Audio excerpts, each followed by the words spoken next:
Well, my apologies, but we have to wait to start this episode because the podcast is currently under review. Dan Mahar, come on. We were both in the building, unless you had a work function on Friday.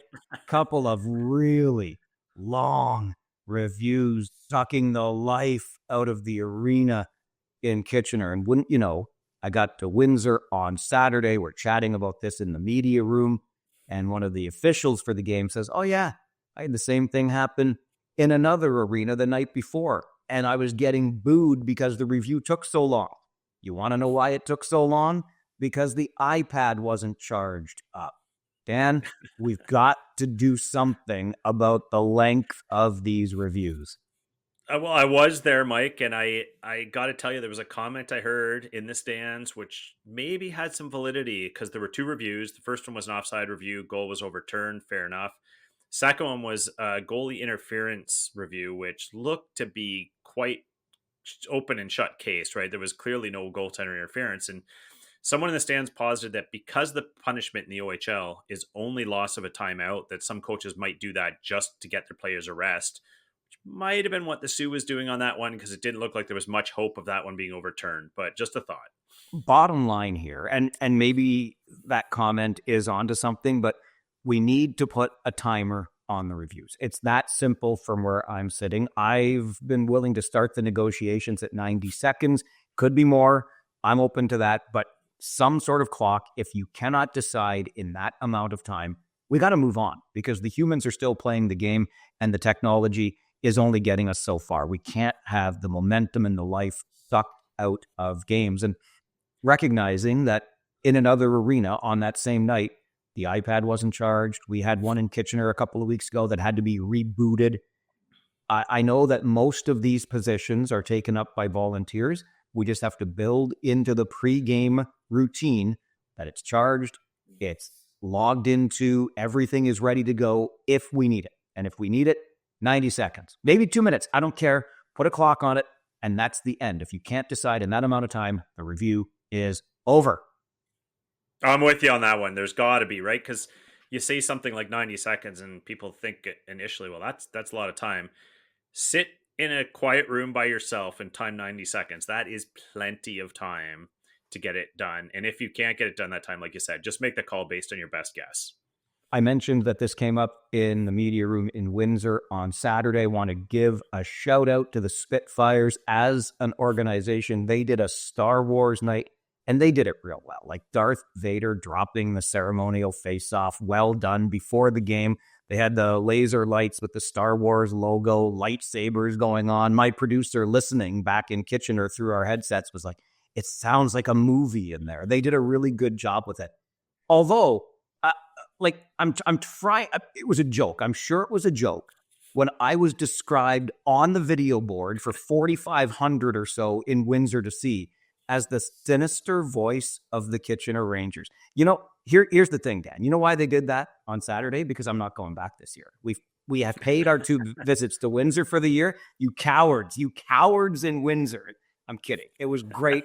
Well done across the board. And hey, sinister, stupid, less than smart, I don't care. Just great. Good job by you, Spitfires, all around. I'd take sinister if I were you, Mike. Sinister is not an insult. That gives you some gravitas, shall we call it? I like that. No, you're not. I'm with you on that. I'm going to walk in there like Darth Vader next time and say, here I go. It's the sinister Farwell coming to get you in the border city. One more thing before we move into some of the meat and potatoes on this week's episode of the OHL podcast. We can now lay any debate to rest about whether shootouts, I know it's the modern thing, but count in winning streaks, or if a streak should be considered over when you're missing 5 big players, which the London Knights will be in the next couple of weeks because of the World Juniors. But the Oshawa Generals go into London, fall behind 3-0, and then score the next 5 goals to end London's 19-game winning streak. It was a full London squad, and now London falls 6 games short of that CHL record of 25. Yeah, and I got to admit, I was only scoreboard watching, didn't see the game, but when I saw it was 3-0 London relatively early, I thought, well, here's a statement, yet another statement from the London Knights about who's the best team in the OHL. So when I heard the final score, it was kind of, wow, there's a response to that statement, isn't there? And it's by a team hoping to challenge them, I think, for the crown this year. So what a game it was! What a comeback by Oshawa! And whatever was said in that dressing room between the periods, say it again. A rematch of last year's OHL final, when, of course, Oshawa could not get it done. But that's pretty impressive to do it to London in their own barn. So full credit to the Gens on that one. Okay, let's dive into some of the meat and potatoes I mentioned a moment ago. Probably the meatiest portion of this is the juicy rumor that's out there about Michael Misa to Boston University next year. Apparently, Dan, it's being reported that there is the framework of a deal in place. What say you? Well, I think there's two things here. The one is this is kind of the overall issue here of, can some of these elite CHLers opt out early to go to the NCAA? There's still so much up in the air. There's still so much to be determined because technically, under the current CBA with the NHL, if you're drafted out of the OHL or the CHL, you cannot go to the AHL. You cannot go to. So if you wanted to jump from the NCAA to the AHL, that would complicate things. So people are expecting a lot of changes in rules to come about from this. So it's too early to say what might happen with some of these elite players. The second piece is on the specifics of Michael Misa. And I think there have been rumors out there for a while that Michael Misa may have entertained asking for a trade out of Saginaw, might have wanted to be elsewhere for his potentially final year of junior. Here's a player that most likely is going to have a shot at playing in the NHL next year. We don't know, but very likely a team would like to get his name on an ELC. So there's a lot of balls in the air here. Is this just a leverage move by Misa's camp, playing potential NCAA interest to get his way in Saginaw?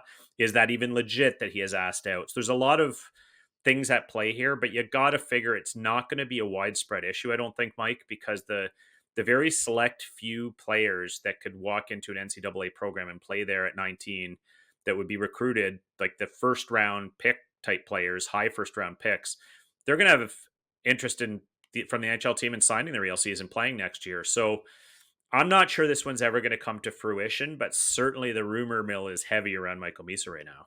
You read my mind when you talked about the possible leverage that's being used here, Dan, because let's be honest, it's possible, as you say, that Michael Misa is going to be have signed a contract and maybe even playing in the NHL next year, which would make any NCAA commitment null and void. You can't do both, right? You can't sign a pro deal and play in the NCAA. So it's really curious. And yeah, maybe Michael Misa would like to play out the rest of this year with a team where he has a chance of making another run, as he was able to do last year, winning that Memorial Cup with Saginaw. And let's consider the language around this too. The framework of a deal. The hell does that even mean? I mean, I've got the framework of a deal to sell this podcast for $1 million. What does that mean to anybody, right? By the way, if you want to buy the podcast, ohlpodcast@rogers.com is our email address. Offers available to qualified buyers for far less than $1 million, okay? However, I think there's a lot of smoke here, but not much in the way of fire. I do find it intriguing, and it becomes a bit of a talking point because of the movement that we have seen, and most of that movement so far has been benefit to the CHL, right? Players abandoning teams where they were playing to keep their NCAA eligibility open. Now they seem to be almost flooding into the CHL. There will be movement in the other direction. Absolutely, There will be movement in the other direction, but I don't think we're talking Michael Misa level movement in the other direction, at least not yet. No, the biggest volume I expect to see going the other way is potential overagers. I think the overage market in the CHL might take a hit for that reason. But yeah, you talk about the framework of a deal. You're right. Of course, any NCAA program hears from Misa's camp, there's a framework for a deal right there. Yeah, sure. Come, we'll give you whatever you want. That's the framework for a deal. So I have to feel like this is kind of leverage. We'll see whether or not we're proven right or wrong on that one. But I think there's just too much up in the air with Michael Misa's future to say that with any certainty he's jumping ship to the NCAA next year.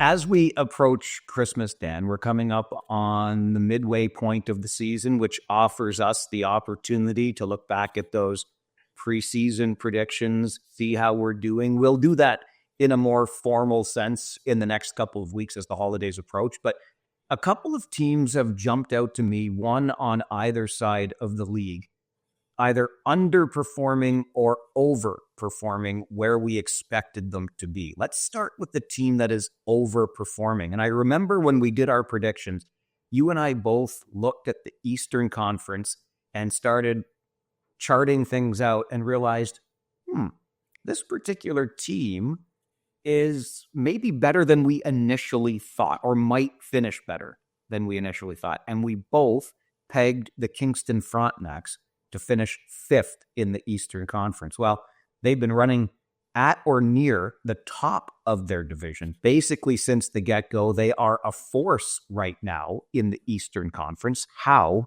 do you explain that? Well, a couple ways, Mike. I think in those predictions we talked about how the balance of power might be shifting a little bit to the east this year, and we're seeing that in the standings right now and the overall point totals.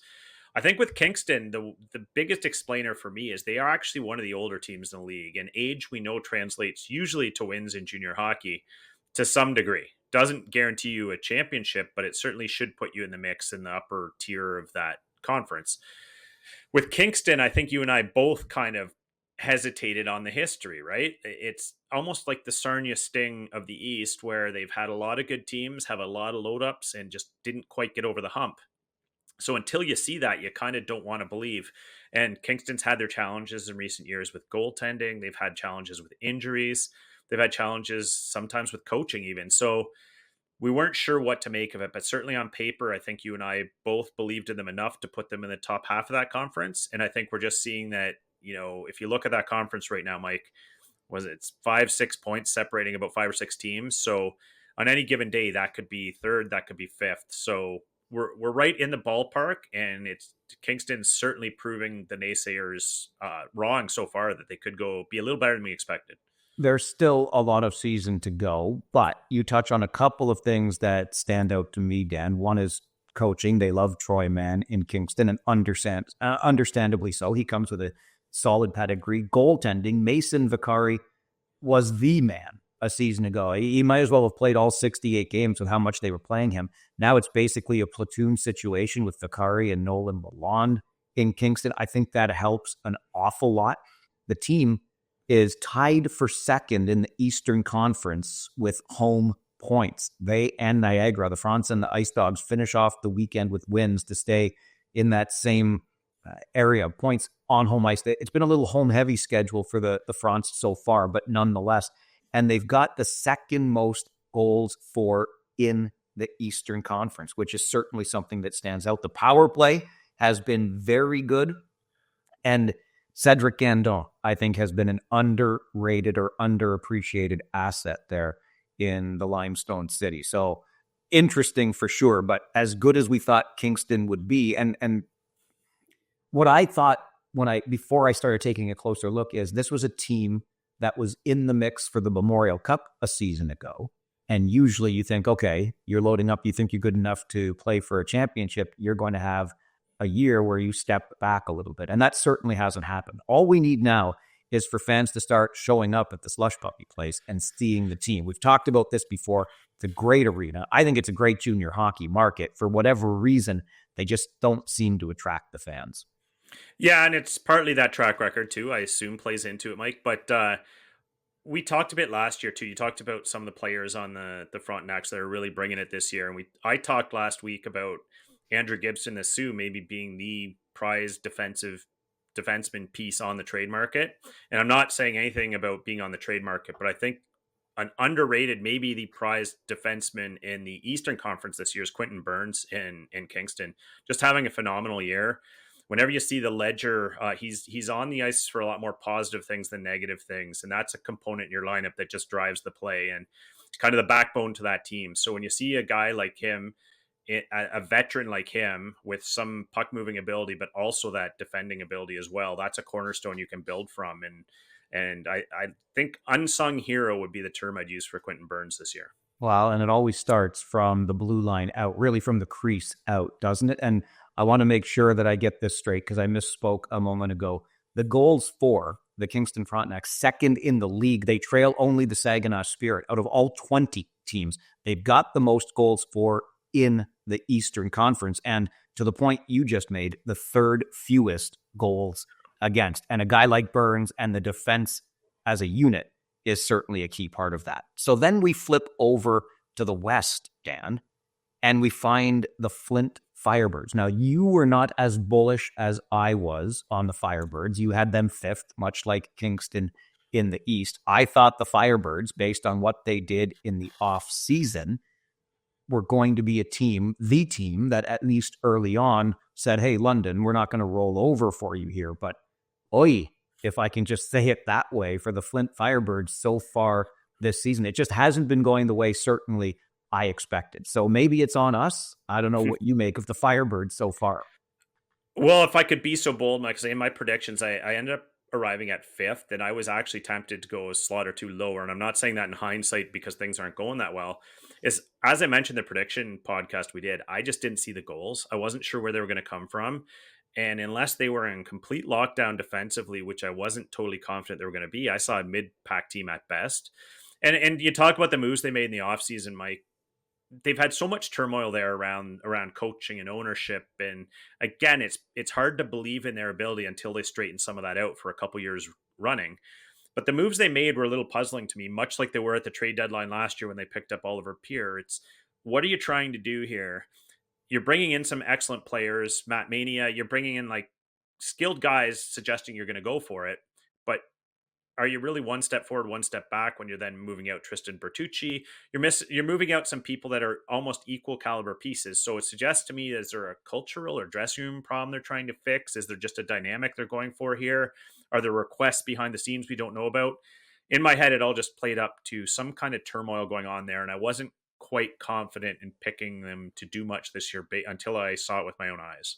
Well, in my head, I'm saying we'll just let Dan make the predictions from now on, because what you just talked about, not knowing where those goals were going to come from, is exactly what we're seeing with Flint as we approach Christmas. Only the Sioux and Sarnia have scored fewer goals this season than the Flint Firebirds. And they've got one guy, hello, Caden Petrie, who is in double-digit goal scoring so far. As a team, they just haven't been able to string together a winning streak. And I call a winning streak 3. If you win 2 in a row, do you even call it that? That's back-to-back wins. That's not a streak. A streak is 3 or more, in my opinion. But the Flint Firebirds have not been able to do that. They've not one time won 3 games in a row so far this season. However, they've lost 3 in a row on 3 different occasions. So certainly not the Flint Firebirds team that I thought would be there in the Western Conference and the West Division this season. And I don't know what they do if they're thinking of turning anything around. But I don't think you go out and make the moves you made in the offseason without an idea of being more competitive than they are right now, sitting 7th in that Western Conference. But it's not as though they're flush with assets if they want to start adding more pieces as we're a month away from that trade deadline. Exactly. Like the moves have kind of been neutral in my mind in terms of moving the franchise forward towards the future or trying to win this year. So I think if you're looking for positive signs, there is some compete on that roster. You look at like Cole Morosky, some of the young players, they look like they're going to be competitors. There's some hope for the future. I just kind of feel like treading water right now, Mike.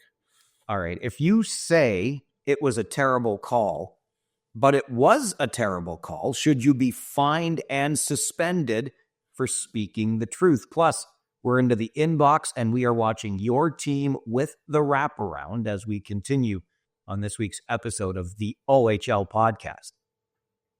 Well, the 24-25 NHL season still has that new car smell, and the action is heating up at DraftKings Sportsbook, an official sports betting partner of the NHL. It's super easy for first-timers to get started at DraftKings Sportsbook. Try betting on something simple like picking a team to win. And if you're new to DraftKings, listen up. New customers bet $5 to get $150 in bonus bets if your bet wins.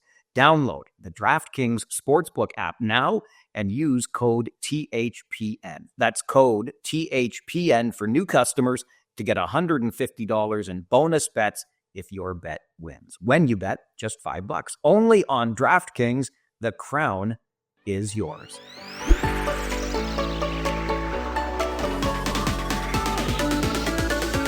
Dan, the Sault Ste. Marie Greyhounds and North Bay Battalion had to play a makeup game, if you will, after snow postponed one of their games. So they get the game going the next day. However, while the teams were there in Sault Ste. Marie to play, the officials, at least the OHL officials, were not. So a couple of lineys were called into service, and while they had some refereeing experience at a lower level, they did not have refereeing experience at the OHL level, and these OHL lineys wore the orange armbands, and a couple of things happened. Brady Martin ends up getting ejected from the game in a subsequent 3-game suspension. And then John Dean, head coach of the Sioux Greyhounds, did not like the call on Martin, called it afterwards, and I quote, a terrible call. And for that, among some other things, he was fined $1,000 and suspended for 2 games. Is this fair? Does the league have to have some sort of accountability for not providing league-trained officials? So this one's a tough one, Mike, on a few levels. I won't even start with the hit yet. I know the hit was a polarizing hit in terms of whether it should have been suspended or not. But just on the point you're asking about with the officials and should the league, I think we all are reasonable humans and saying with the weather scenario, you're making a call. Either we're going ahead with the game without the correct officials, or we're canceling the game altogether. I believe these officials are quite competent in their ability to do this and step in. Will they get everything right? Of course not. Are they experienced in reviews? This is probably the one part where they have the biggest challenge because they might not have done these before. And if that's the case, you're probably going to err on the side of applying the rules to the extent, right? So that you don't miss that one. So I don't really blame the league necessarily for going forward with that. Where I have trouble with is on the criticism of the officials, and you're getting fined, potentially suspended when you come out and make those criticisms. That's just how these leagues roll. With the NHL, I have all kinds of problems with that because there doesn't seem to be a whole lot of accountability. The officials never are made to explain calls. We're never told what happens with officials in follow up if they do mess something up. So we see it all the time. So it feels like it's a very one-way street, right? Take the officiating, good or bad, like it and shut up. Well, I don't really, I'm not okay with that in general because I think there are times when something goes extremely poorly or you have a terrible officiated game that needs some sort of explanation. I believe that in the interest of free speech, the coach should be able to express that in some way. We really felt that this was one game in the calendar that was just awful, and here's why. I don't think you need to call people out personally and do the personal attacks. And I believe that maybe the league has an opportunity to reply to those things. But as long as it's done respectfully, and I have no issue with the odd time a coach being able to say, hey, come on, what gives here? So let me start here where you didn't go yet. And I, trust me, do not want to get on the wrong side of John Dean here, but terrible call? I don't know. Like this one, you talked about it being polarizing, Dan. Brady Martin lays a hit after the puck has been delivered up the ice. He's coming across the ice. I think it's pretty clear that he wants to make body contact here. Hey, it's a physical game. Don't get me wrong. I'm not clutching any pearls over here, but I don't know if the hit was delivered too long after the puck was sent up ice. And then what really makes this one tough is the player was in that kind of no man's land, not at the boards, close to the boards, a little bit off balance, boom, into the boards. It was Nick Laird, I believe, and he needs to be helped off the ice. And the rest, as we know, is history. It's definitely on the line, but I don't know that I would go quite so far as John Dean did and say it was a terrible call. But that's me getting the benefit of looking at it in a review. Well, that's exactly right, Mike. That was my take too when I watched that game live. I thought when I first saw it, I thought, oh, that's a penalty. I didn't like the danger zone Laird was in. I didn't like it was maybe a hair late. But this is where I would love to see the officials have the ability to go maybe a 4-minute for boarding there. Somewhere between the major and the minor to say, it's a little worse than just your standard garden variety 2-minute minor, but we don't want to kick the kid out and get a suspension here.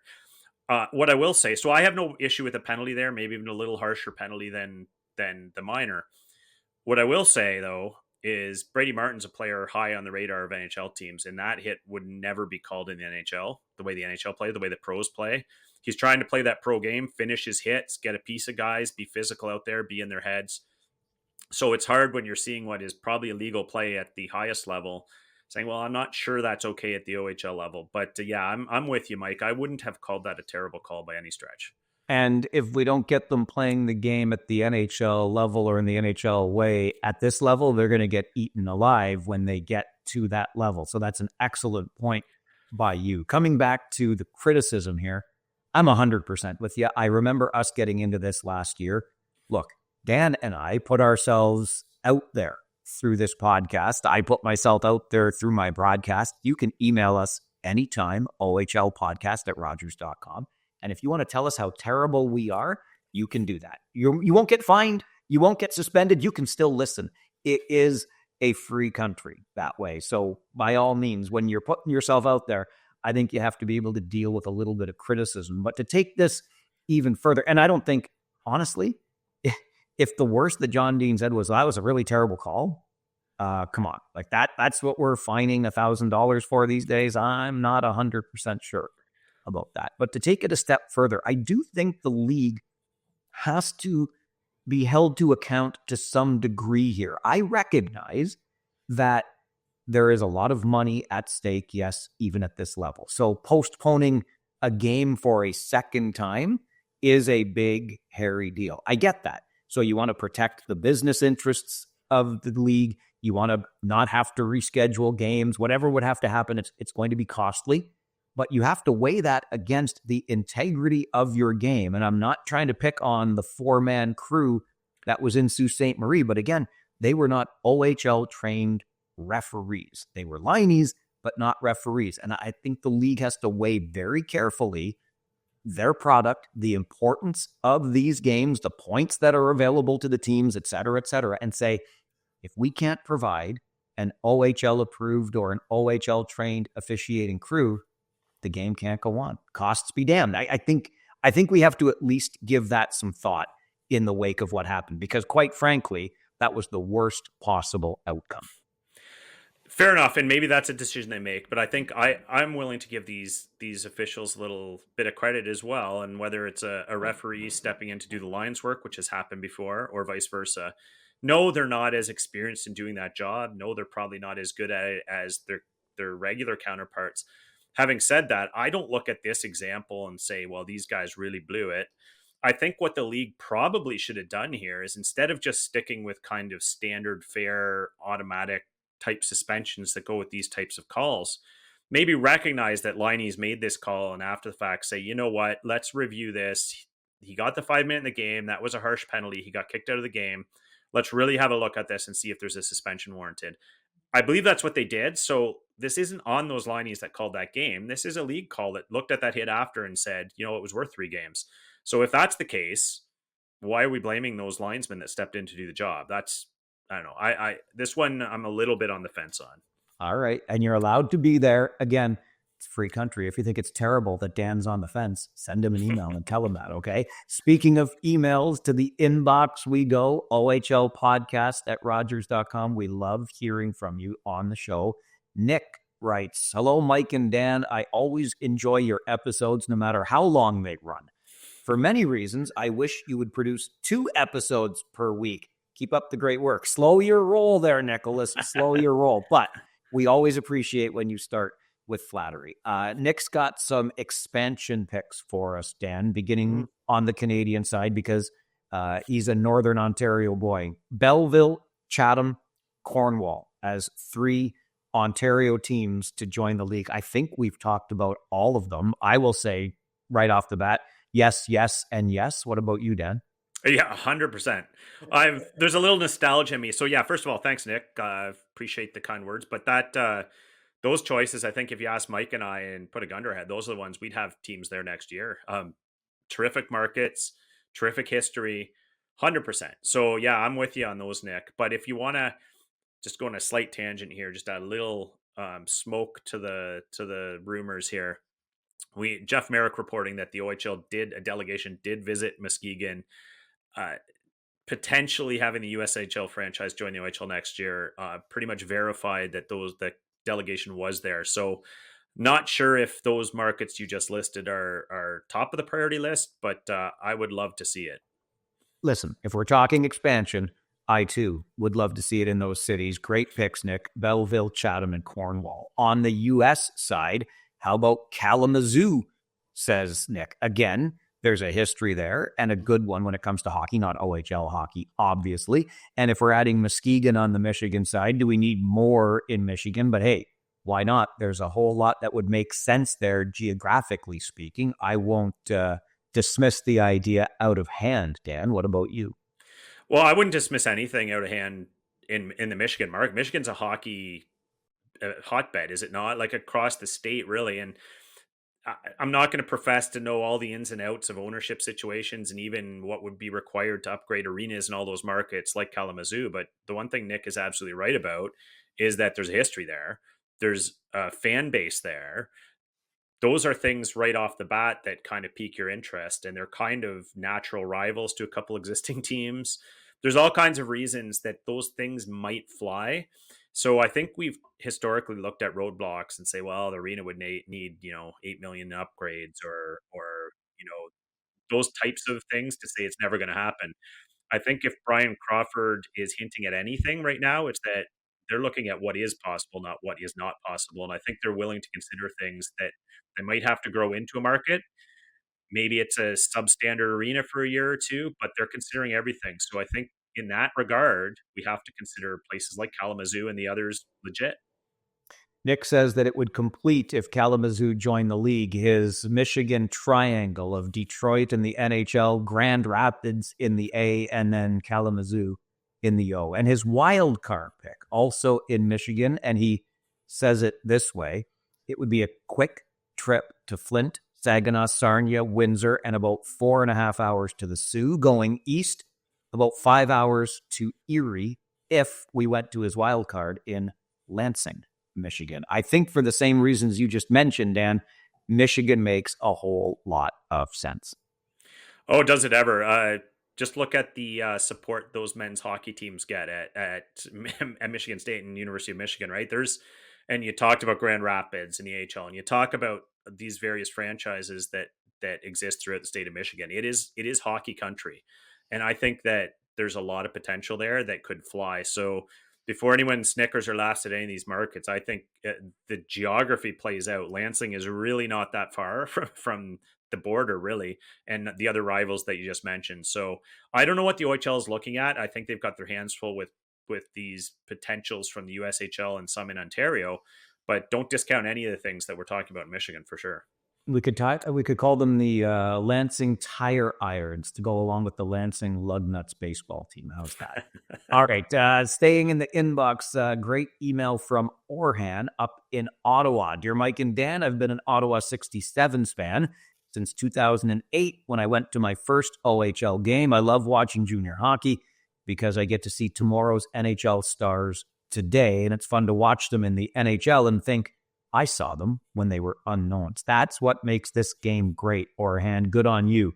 The question that he would like our thoughts on is if when a player is getting suspended or a video review takes place, have someone involved with the league make a video of their own explaining what the review was or explain in detail why a player was suspended, similar to what Brendan Shanahan used to do when he was with the NHL's Department of Player Safety. I see you smirking over there, Dan Mahar. Why? Why do you smirk at our buddy Orhan from Ottawa? Well, I love this. I love it, Orhan, because I think we'd all like that. I just smirked because I'm guessing that it wasn't Brendan Shanahan making that video. He probably had some resources at his disposal that the OHL may not. Having said that, it depends where they want to put their resources and their focus and their priority. And I think this is one of those pieces around communication with your fans and your communities that would go a long way. So maybe it's something they can do. Creating videos and making videos this day and age is so much simpler than it ever was. So it's not out of the realm of possibility. I think it would enhance the product, Orhan. So I wasn't snickering at the suggestion. I was just snickering at the suggestion that the NHL and OHL are comparable in terms of resources. But I'd be with you on that one. Okay, they're not, but also the OHL is not without its resources. And I think, Dan, you hit on the nail right on the head with why we're not seeing this get done. I'll remind you that for just the briefest moment, if you blink, you might have missed it, but the OHL did do this for a minute several years ago. And I suspect they realized it was pretty resource intensive and they decided to not do it. And again, I recognize that. Heck, in a lot of companies today, resources and being resource thin is how they're operating. So they try to run as lean as possible. But I would add, because I'm with Orhan, I would love to see it. And I think we are identified and evaluated by the priorities that we set.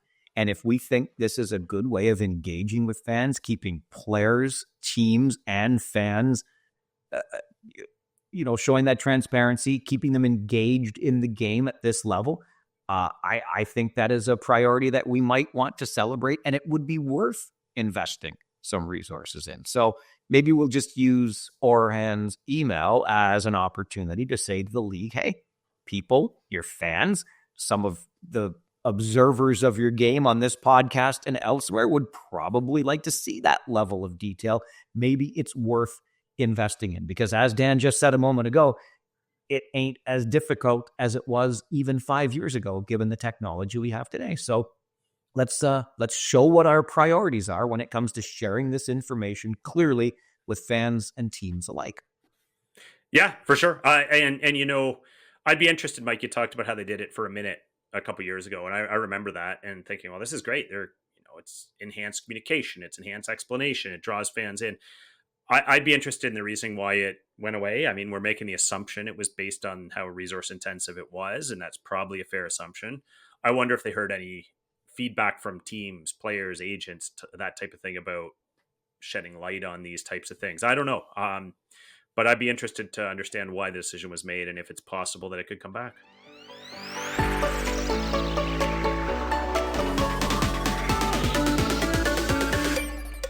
All right. We're keeping our eyes on not just Orhan's Ottawa 67s, but every team in this Ontario Hockey League. Dan, are you ready to run around the league with me? Why not? All right. This is a little something we call the Wraparound. Dan, start us off. You've got the Eastern Conference this week. I do. Those impressive Barrie Colts. There's a lot of things I could talk about this week, but I'm gonna have a little bit of a theme on older players this week. This time on the Wraparound, I'm gonna go with Bo Jelsma with 13 points in his last 8 games. I talked about Barrie. The one missing component was offensive dynamism, someone to really take the bull by the horns and start racking up points. Seems like Jelsma's the guy. A statement 5-4 win over Kingston in Kingston recently. So my Bo Jelsma is my guy in Barrie this week, Mike. I think his name's going to come up a little bit later in this episode of the podcast as well. Okay, off to Erie, where we find Tyler Challenger with his first Ontario Hockey League goal. The Otters' first-round pick back in April, 10th overall, got goal number 1 in game number 20, a 4-3 Otters win in overtime over North Bag. Way to go, Ty. Attaboy, Ty. Moving to Brampton. I hate having negative tinges to everything I'm saying about Brampton this year because we all expected them to lead the conference or be near the top, but they have recently signed 3 affiliated players to contend with all the injuries they've had this year. The duration of the absences from Angus McDonnell and Lucas Carmiris are getting a little bit concerning as decision time around the trade deadline approaches. All right, over to Flint. We find Jimmy Lombardi, who will play for the Western Conference at next month's Prospects game in Brantford. And Urban Podrekar. I'm always saying that poor kid's name wrong. Urban, I'm so sorry. I'll memorize it for sure next time. But he scored his first goal as a Firebird since being acquired in an off-season trade with Niagara. Attaboy, Urban. So moving down the road to Brantford, I think they're not as thrilled with the recent results. The play hasn't been bad. The recent results haven't been great. And they're starting to get into a little bit of trouble. So I think it was music to their ears to hear that Marek Van Acker was returning to that lineup. 4 points in his first 6 games, surely to increase upon that as he gets back into game shape. I wonder if they're a D away from contending, though. We got a chance to see Van Acker in his first game back in a while, Dan. We got the live look, which is always so much better than watching on video. And you talked about this with Brampton a moment ago. Injuries change trajectories so much. And I know I'm not telling tales out of school here, but much more expected from these teams, both battling a ton of injuries in that Eastern Conference this year. Absolutely. All right, let's take the road to Guelph, where the Storm this week parted ways with overager Ryan McGuire, a move made necessary after defenseman Thomas Budnick came back from the ECHL. So the Storm were running with 4 OAs for a bit. McGuire turns out to be the odd man out. Now, get this, in 13 games, Budnick is a plus 11. That makes him the only plus player on the Storm roster. Fellow defenseman Rylan Singh is sitting on a minus 20. Yikes. I know they're just numbers. I'm not trying to pick up anybody, but yikes is right. And the outliers like the plus 11 do stand out in those cases. So going back to Kingston, we talked about them a little bit already. I think after a fairly miserable year last year in Owen Sound that saw the Montreal Canadiens relinquish his rights, Cedric Guindon moves to Kingston and new life. 24 points over an 11-game point streak. He's leading the charge for those Fronts. I did not know that's what Dan was going to say in the wraparound when I highlighted Guindon earlier, but I think that was a shrewd move by Corey Cooper, the GM there in Kingston. Nice signing. All right, to Kitchener, where Chris Grasolia played his 200th career game. And how did he mark career game number 200? By scoring 2 goals in a 3-0 win over the Sault Ste. Marie Greyhounds. Grasolia now with 5 goals in 28 games this season. He scored a career-high 9 with Barrie back in 2022-23. And a tireless worker, that guy. You bet. So heading down to Niagara, steady as she goes, the theme with this topic, which is Ryan Robrek.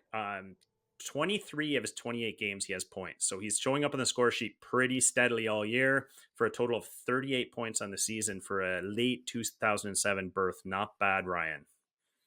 To London, where everybody's favorite team plays, and the Knights are going to be without, are you ready?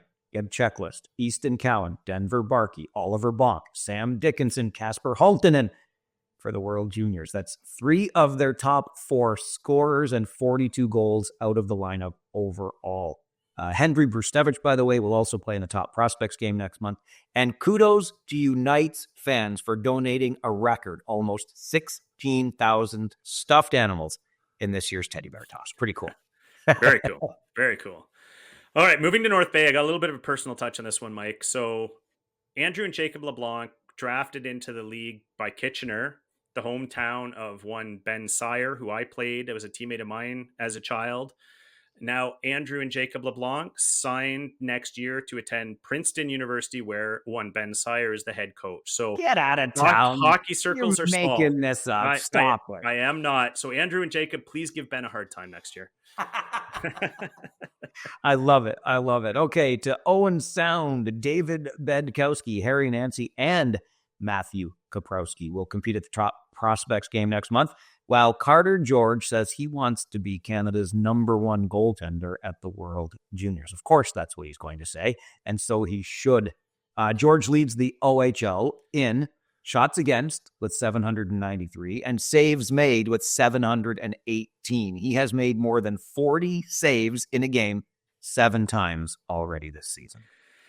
And he may just do it with Team Canada, which is a great segue to my next team, Mike, which is Oshawa, where Beckett Seneca said, leave me off the invite roster, will ya? How about 14 points in 4 games since that snub, including an absolute highlight reel dangle around one of Team Canada's go-to defenseman, Sam Dickinson. He's a little ticked, Mike, and it's showing. Team Canada's go-to defenseman, you say? Do we find one of those in Saginaw?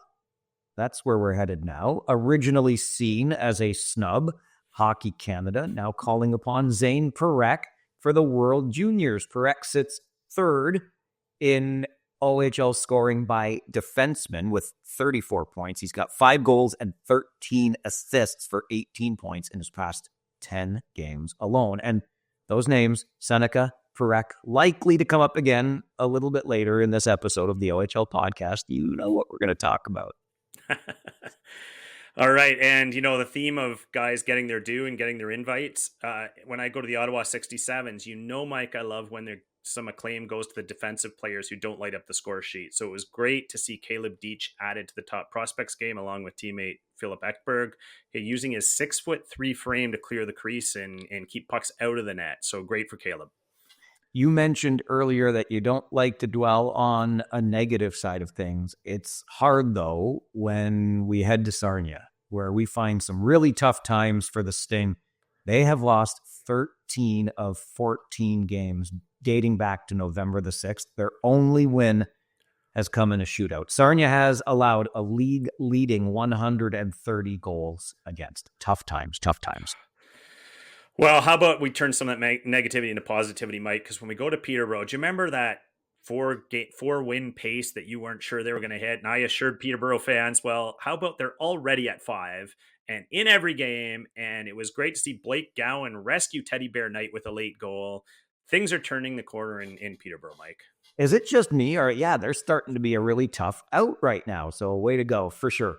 All right, to the Sioux, the northernmost team in the OHL for now. Brady Martin, Travis Hayes will represent the Greyhounds with the Western Conference at the top prospects game. And Landon Miller made 38 saves to shut out Saginaw last week, 2-0. That was the first time all season the Spirit had been shut out. And Landon Miller is really good in Kitchener as well. So our last team in the East, Mike, the Sudbury Wolves, and quietly amongst all the turmoil in Sudbury that we always hear about, I just wanted to point out that Nate Krawczyk quietly having a really good year, kind of a top 5 or 6 goalie in the league in a lot of categories, including his 2.87 goals against and 914 save percentage. So Nate quietly posting the numbers for Sudbury. Last team in the West is Windsor, alphabetically, yes, but also last in my hearts now that they called me the sinister voice of the come on. No, I'm kidding. In Windsor, you find Jack Nesbitt headed to the top prospects game. AJ Spellacy named to Team USA's preliminary roster for the World Juniors. And Kings prospect Liam Greentree sitting third in league scoring with 48 points. That is trailing Saginaw's Michael Misa. And that is a little something we call the wraparound. I think we covered each market with their appropriate due, Dan Mahar. I think so. And I'm hoping when I have the West next week that I have something really good to say about Sarnia. Yeah, they could use it. They could use it. Yeah. All right. If it's a top prospects game, pop quiz for you here. What are the 20-year-olds doing there? And a Team Canada without the OHL's leading goal scorer, plus our prospects of the week. All of that still to come on this week's episode of the OHL podcast. The sights, the sounds, the smells, the action, it's what keeps us going back to the game. And before you go to the game, go to Game Time. With their new feature, Game Time Picks, it's easier than ever to get tickets to see your favorite team play. Game Time Picks filters out the fluff to show you only incredible deals on great seats, so you don't have to waste time searching through thousands of tickets. Whether it's a sporting event, concert, even a monster truck show, Game Time Picks is all you need. Take advantage of seat views to get a panoramic view from your seat before you buy, all-in pricing so there are no surprise fees at checkout, and the lowest price guarantee. Or Game Time will credit you up to 110% of the difference. Take the guesswork out of buying tickets with Game Time Picks. Download the Game Time app, create an account, and use code THPN for $20 off your first purchase. Terms apply. Again, create an account and redeem code THPN for $20 off. Download Game Time today. What time is it? Game time.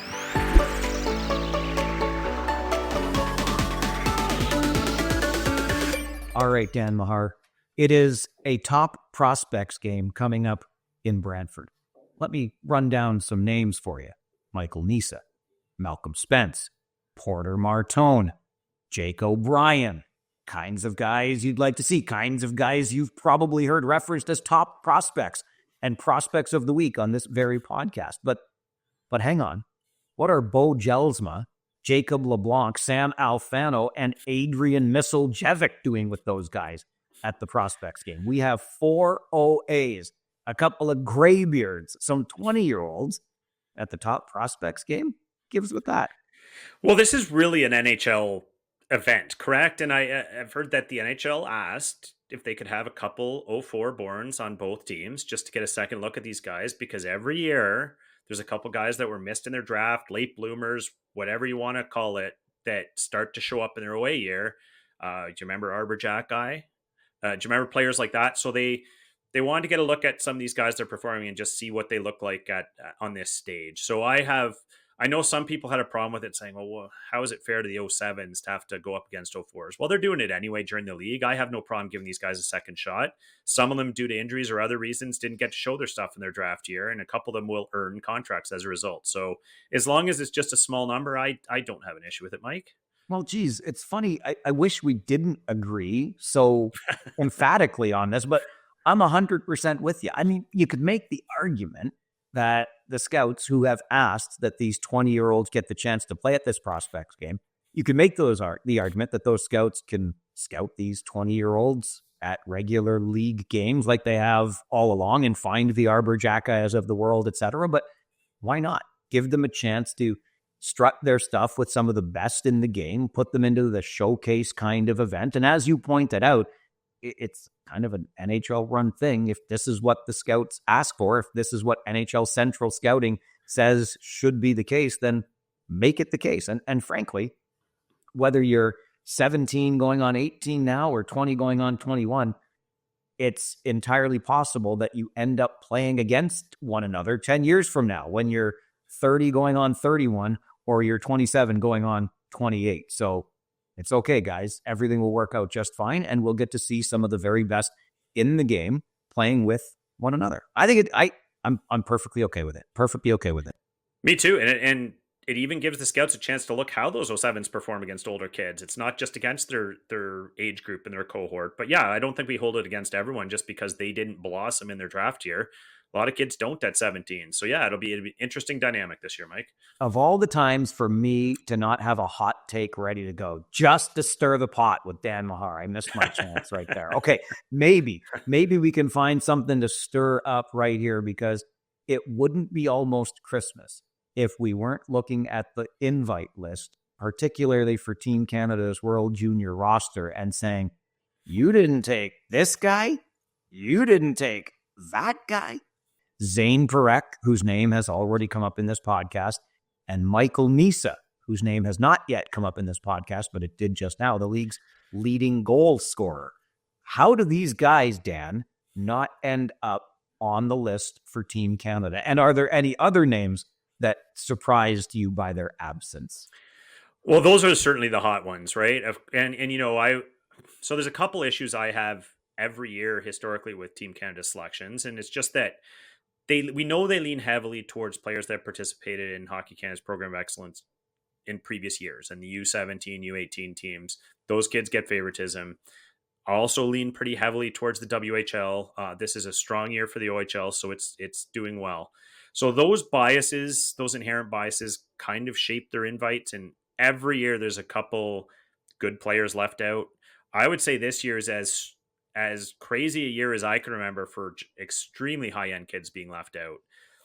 Really puzzling. I suppose on the initial snub of Zane Parekh, you could say, well, you know, they're worried about some discipline and maturity issues in his game. They have some other offense on the back end. Maybe they needed shutdown presence, but he did get his invite with the injury to Brunica. So he's there at least. The fact that he was chosen over Carter Yukemchuk out west is interesting. Thought that was a guy that would probably be there.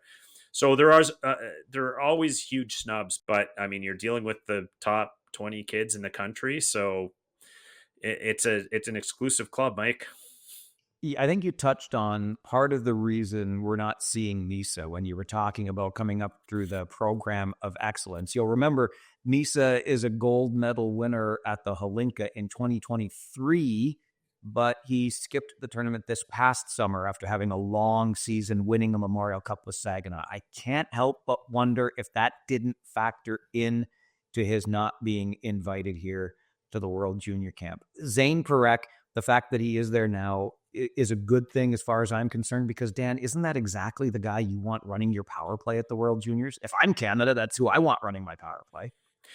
For sure. And I guess it's just because they have so many options. But I think the fact that, I mean, I just mentioned they didn't take Yukemchuk, who's another one that can run a power play on equal footing to Perek. So they have a different idea in mind with who they invited. I think your point about Misa is really fair. People understand the way Hockey Canada works, and we just heard Darren Dreger report that on the Four Nations team with the big team, that the reason Nick Suzuki was left off was because he had rejected invites to Team Canada at the World Championship 3 years running, and they kind of held that against him. So absolutely plausible that they're holding it against some of these players that rejected invites before. Uh, Curious how they make some of these decisions, Mike. I just hope it doesn't come back to haunt them, because a number of the players they did take aren't exactly lighting up the score sheet. So hopefully they have enough offense. Sometimes I think, and when you talk about those guys that aren't necessarily lighting up the score sheet, you also mentioned the options that exist beyond Zane Perek to quarterback your power play, which is absolutely fair. Sometimes I think we overthink the creation of a team or the makeup of the roster. I've always said, just take the best damn 20 players. And then tell them what you want them to do. I want the players who have the best skill at their given position. And I'm assuming here that we have the coaching staff that will be able to implement the necessary systems to get these guys. And the guys will buy in because they're putting the maple leaf on their chest, which we talk about all the time being one of the biggest and most important things a player can do. Wear your country's flag or symbol on your sweater. So I've always been a believer in doing it that way without giving so much thought to role players going in. Just give me the 20 most skilled guys and we'll figure out how to get them to play the way we need them to play in a short tournament. I'm going to defer to the people here that probably know better, but that's always been my philosophy on it. Yeah, and I think a lot of people say the same thing, Mike. And in general, I agree. I think there's obviously debate over who those best 20 are. And some will tell you, well, that's just what we did do. We did take the best 20 in our minds. But I think what you're talking about is overall skill package. And I can see if a player is phenomenally offensively skilled or skilled with the puck, but has big flaws around taking stupid penalties at the wrong time or getting out of the team system, putting himself above that. So you might avoid some of those flawed players if you think there's going to be a dressing room issue. In general, though, I think where Team Canada has failed in the past in tournaments I'm remembering is when they couldn't find goals when they needed them. They didn't have enough offensive output. And every time that comes up, you look at who they left at home, and just sure hope it doesn't happen this year where, you're down a goal late and you don't have a Misa or a Seneca out there. But I think the kids they did take have well-rounded games. So I think they're hoping they're not going to be a situation where they're down a goal late. You mentioned earlier how well the OHL is represented on this year's roster because there's often that Western bias. How about the Quebec League? Only 2 Q players on this roster of invites. I wonder what they're saying on the QMJHL podcast about this. Oh, wait, there's not a QM. This is the OHL podcast. It's the only one that matters. Let me tell you. Yeah, it's been a bit of a thorn in my side too, Mike, because I know everyone always says, well, the Q is a weaker league, and sure, okay, but they've done awfully well in the Memorial Cups recently, and the 2 that they did invite, both at the same position, so it's kind of unlikely they both make it. So the representation for the Q has always been weak, and I think that there's a strong case to be made that there should be at least a couple more from that league in most years, but when you win enough golds, it's hard to argue.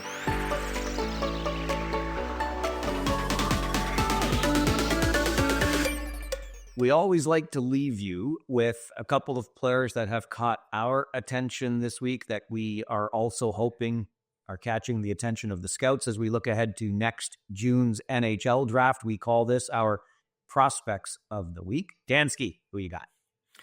Well, I already mentioned Ryan Roebuck early in the podcast, and he's not eligible this year because he's a late 2007 birthday, but his centerman, Ethan Zada, is. And he's my prospect of the week, Mike, because steadily Niagara's first round pick from last year has been bringing it this year. 24 points in his 28 games. But every time I watch him, I see he's a strong skater, positionally sound, plays the team game. You could see in their win over Brantford when it was late in the game and Brantford was pushing, not cheating for offense, always recovering to the high slot, looking to be in strong defensive position, get the puck out.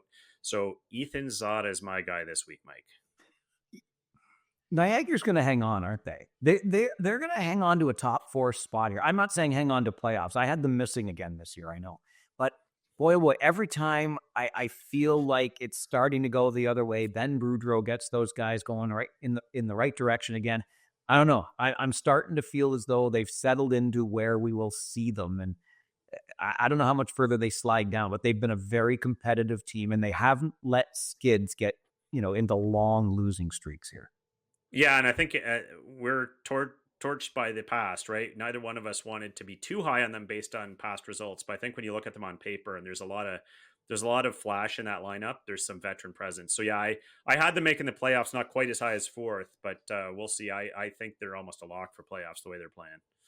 Okay, I'm going to stay in the Eastern Conference for my prospect of the week this week, and I am looking at North Bay's Shamar Moses. He's got points in 7 of 8 games and 10 of his past 11, 3 goals and 11 assists for 14 points in his past 11 games. And that's after going pointless in 5 games to start the season with the Barrie Colts, right? So Moses has now only been held off the score sheet 5 times since joining the battalion 20 games ago. So it's been a nice fit for Shamar Moses. And I don't know if you knew this, but on his way to North Bay, so they were trying to figure out after the trade was consummated how they're going to get Shamar Moses to North Bay. And the battalion bus was going to pick him up in Barrie on their way to Erie. But he said, no, I'm going to make the drive up there and get there ahead of time and travel with the team. Doesn't he blow a tire on his way to North Bay? So the bus actually, he's calling Adam Dennis, the GM and president of hockey operations, like, what am I going to do? I'm stuck on the side of the highway. He says, don't worry, we'll take care of you. And the team bus picks up Shamar Moses in his broken down car on the side of the road. That's the first time he met his teammates in North Bay. Well, what a story. And really, what an example of how a change of scenery sometimes is everything to a young player. And he took off instantly in North Bay. And he was high on my list this week as well, Mike. So great choice. All right. Zada and Moses, a couple of Eastern Conference players, make our prospect of the week as we wrap up another episode. I just want to thank you again for all the feedback, the interaction. We absolutely love it. Keep it coming. You'll find Dan on X at his name, Dan Mahar. I'm on X at Farwell_OHL. Give us a like, subscribe to the channels, follow on Instagram at the OHL podcast. All of these things matter, and we'll feed your feeds with all kinds of stuff and pictures and videos all over the place. YouTube, Instagram, you name it, it's there.